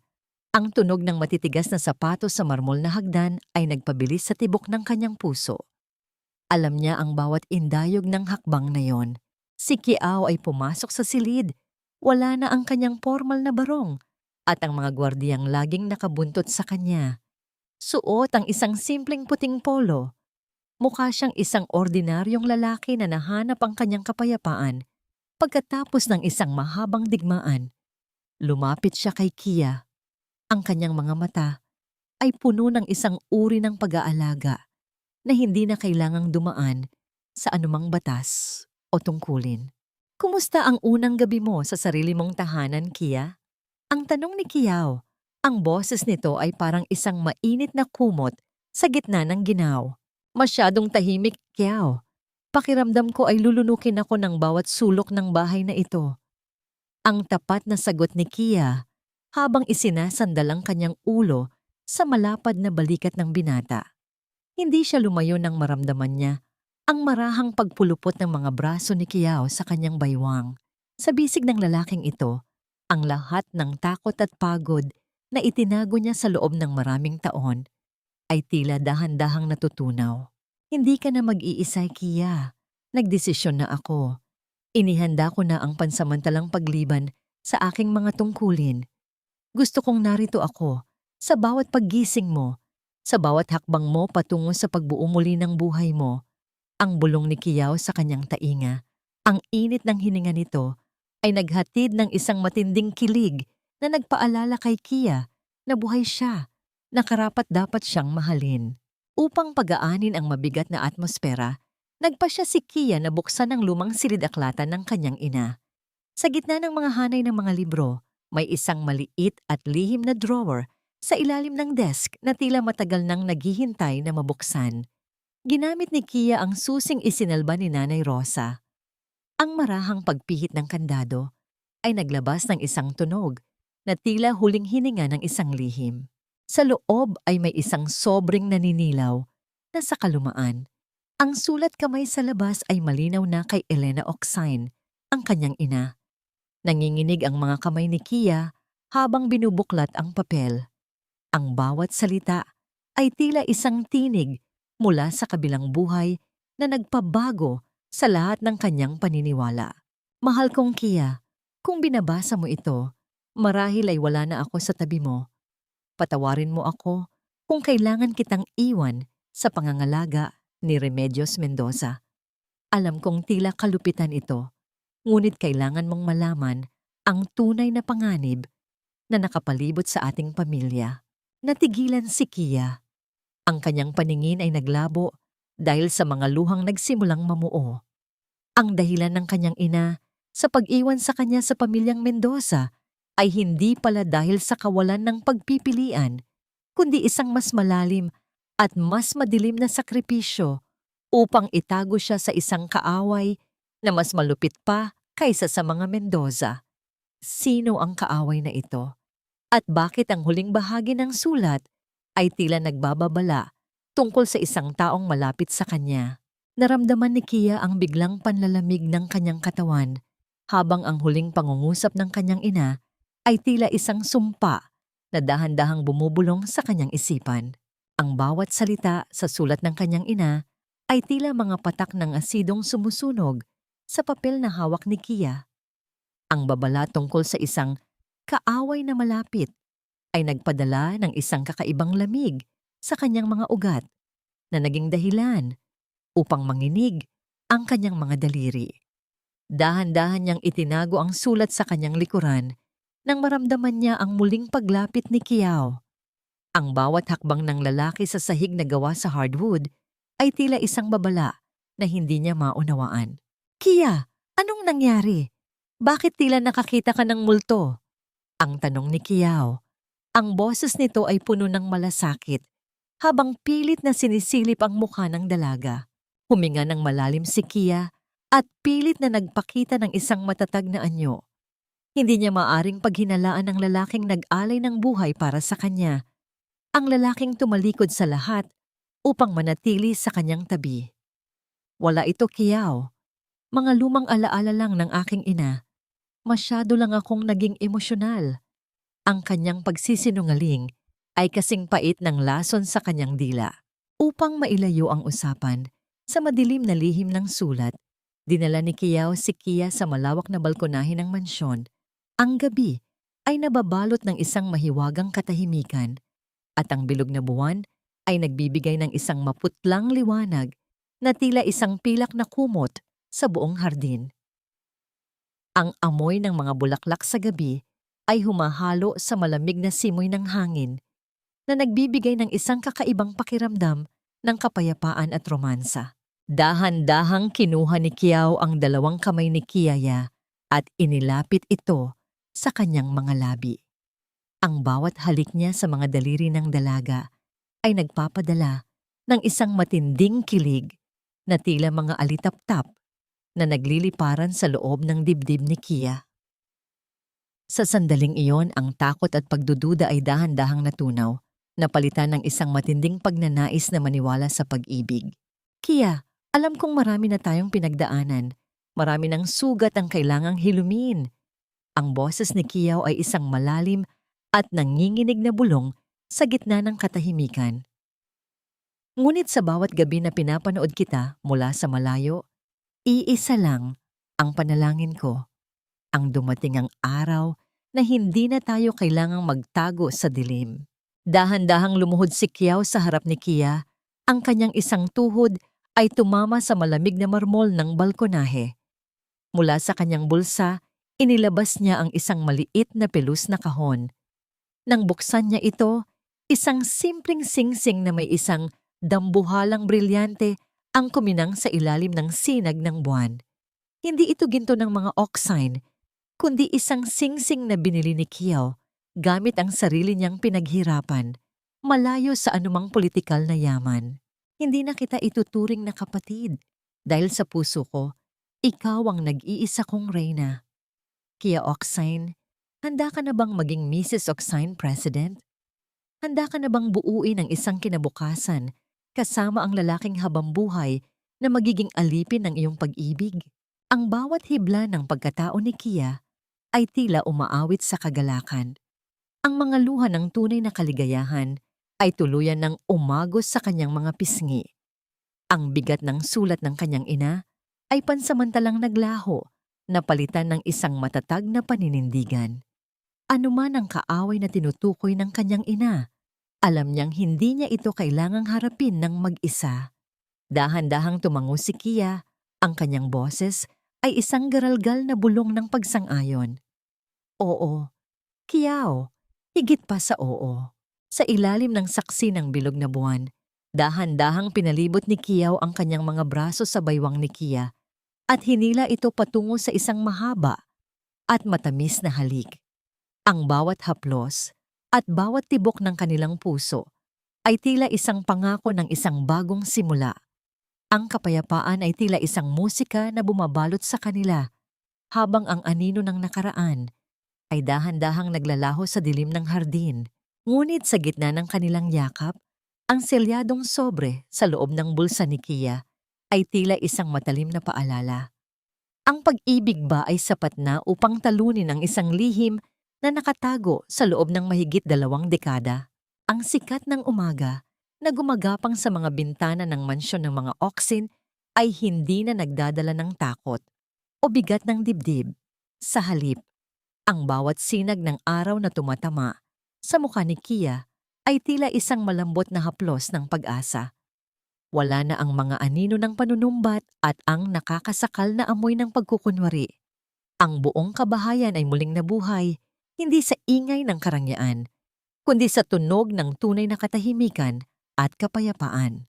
Sa araw na yon, isang espesyal na pagtitipon ang naganap sa malawak na hardin. Hindi ito isang piging para sa mga elitista, kundi isang paglulunsad para sa Nanay Rosa Foundation, isang organisasyong itinayo ni Kia upang magbigay ng kalinga sa mga matatandang inabandona at mga kasambahay na biktima ng pang-aabuso. Habang pinapanood ni Kia ang mga matatandang nakangiti at nagkakantahan sa ilalim ng mga puno, naramdaman niya ang isang matinding init sa kanyang puso.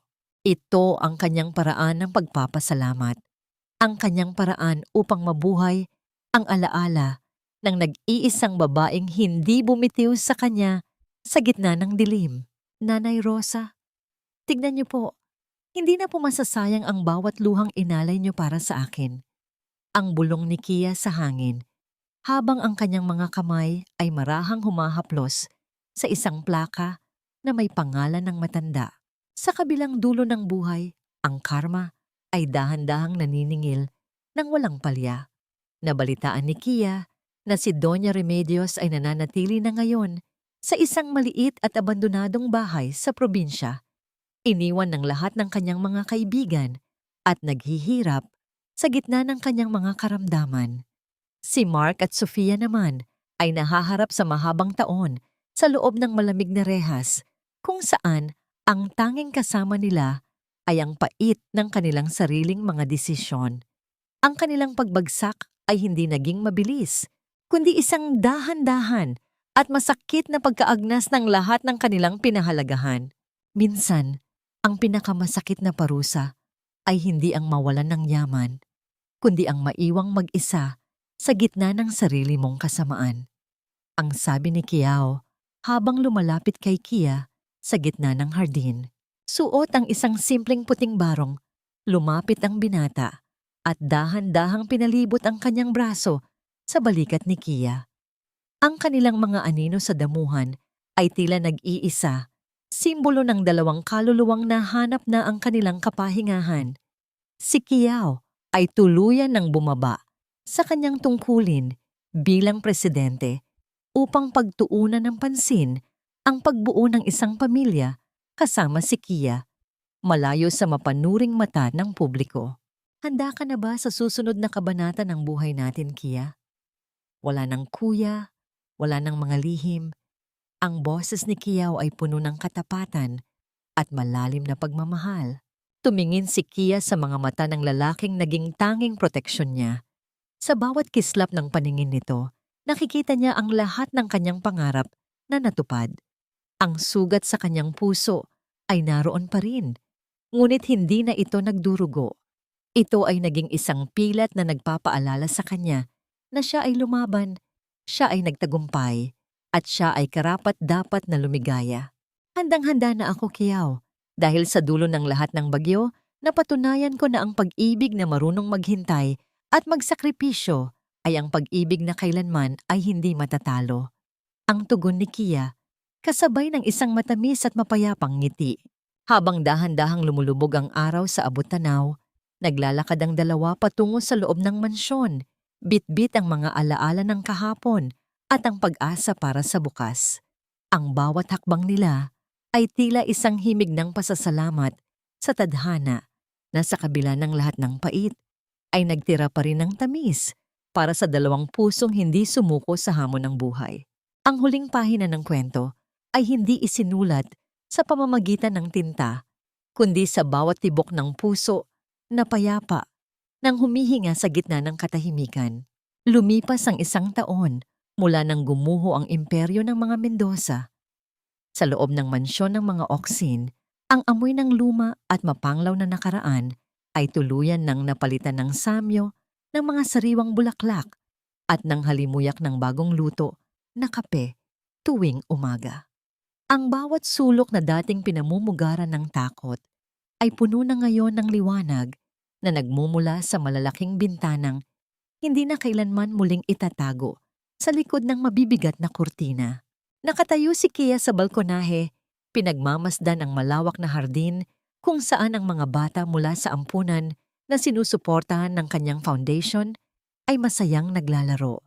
Ang kanyang mga mata na dati ay laging naghahanap ng matatakbuhan, ngayon ay puno na ng isang uri ng katatagan na tila isang lawang hindi na magagalaw ng kahit anong munting bato. Sa kanyang mga daliri, kuminang ang singsing na ibinigay ni Kiao, isang simbolo hindi ng kanyang pag-aari, kundi ng kanyang kalayaan. Dahan-dahang naramdaman ni Kia ang isang mainit na presyur sa kanyang likuran. Ang malalapad na bisig ni Kiao ay dahan-dahang pumulupot sa kanyang baywang, at ang baba ng lalaki ay marahang sumandal sa kanyang balikat. Ang bawat paghinga ni Kiao ay isang paalala na hindi na siya kailanman mag-iisa sa pagharap sa anumang bagyo. Iniisip mo pa rin ba sila? Ang mababang bulong ni Kiao, ang boses nito ay puno ng pag-unawa. Huminga ng malalim si Kia at dahan-dahang lumingon upang salubungin ang mga mata ng kanyang asawa. Hindi na ang galit ang nararamdaman ko, Kiao. Pinatawad ko na sila, hindi dahil karapat-dapat sila sa kapatawaran, kundi dahil karapat-dapat ang puso ko sa kapayapaan. Ang pagdadala ng puot ay parang pag-inom ng lason at pag-asam na ang kaaway mo ang mamatay. Ayaw ko nang uminom ng lason. Napangiti si Kiao, isang ngiting tanging para kay Kia lamang inilalaan. Iyan ang dahilan kung bakit ikaw ang pinakamalakas na babaeng nakilala ko. Hindi sa kung paano ka lumaban, kundi sa kung paano ka marunong magpalaya. Sa huling sandali ng gabing iyon, habang ang buwan ay muling sumisilip sa abot-tanaw, naisip ni Kia ang tungkol sa lihim na sulat ng kanyang ina. Napagtanto niya na ang kaaway na tinutukoy nito ay hindi isang tao, kundi ang takot at ang kawalan ng tiwala na maaaring lumamon sa sinuman.